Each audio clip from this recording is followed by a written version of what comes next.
Yeah, you learn working in the game and just working around the game as you do too.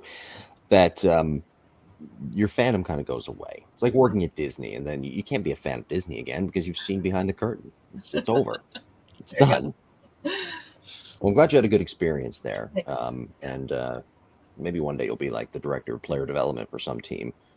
Um, so you know, maybe. going forward. I mean, who wouldn't hire a former or a current, never former, current national champion? That's not me. I don't know. All right, episode 7 Mhm. of Cross Functionality. Thank you everybody for subscribing, listening. Apple, Google, Spotify, Amazon Music, Softball Strength Academy to watch the show. We do um, greatly appreciate that. Thank you. Getting into our main topic today, episode 7, talking about the national championship. This is part 3, the third part of 7 part. I think 7 parts, maybe 5 parts. I gotta check again. I'm sorry. I'm sorry. But today, talking part 3 about the SEC tournament, the Super Regionals, and the first part of the World Series. We're not going to talk about the game clinching World Series victory. We'll talk about that in great detail next week. But talking about the SEC tournament, and brought up some stories from last week about, of course, losing to Fordham. And I guess you guys were questioning a little bit if the momentum was still there to succeed in the SEC tournament. But you guys ended up beating, get this right, can't read my own handwriting, Mississippi State, Georgia. I wrote George on my notes, by the way, instead of Georgia.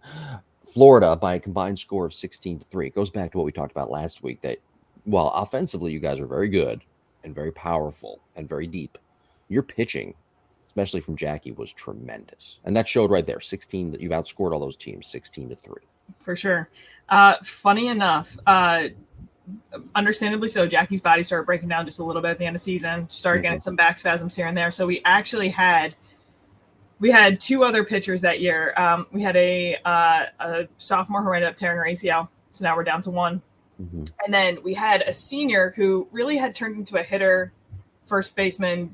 She DH for us, Amanda Locke, tremendous hitter, but she had some pitching experience. And the pitcher that we had said, the unfortunate thing about the freshman who was on the team is she was so similar to Jackie with just a couple mile hours less. So people would, crank up the pitching machine getting ready to face Jackie. And if this other pitcher came in, it was almost a disservice because you really need to pair your softball pitchers to be very opposite of each other. They need to look very different.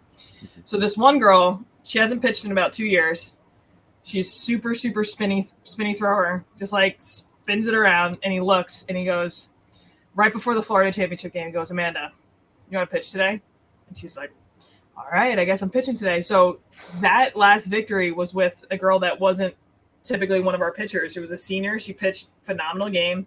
And I think one of the, there's a couple cool things. Florida had really been a thorn in our side our entire career and really had some bad losses, ugly losses to them. And so we faced Florida in the SEC championship and we win, I believe it was 10-2, something along those lines. We really outscored them a lot.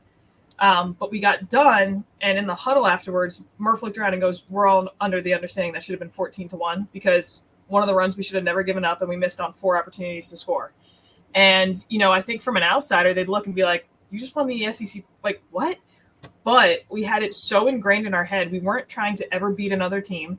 We were trying to beat our best performance we ever had. And that wasn't our best performance we ever had. And that was where the criticism was. It wasn't, not that you didn't do a good job. It's just like, hey, if we're actually trying to peak, if we're trying to beat our best performance. And that's a very dangerous team to play against that plays a nameless, faceless opponent. When it's a team like Florida, which like really heightened rivalry, we didn't care. Mm-hmm. Were we beating our best game we ever played? Yes or no? On to the next one. And I think that was a huge factor to us being successful.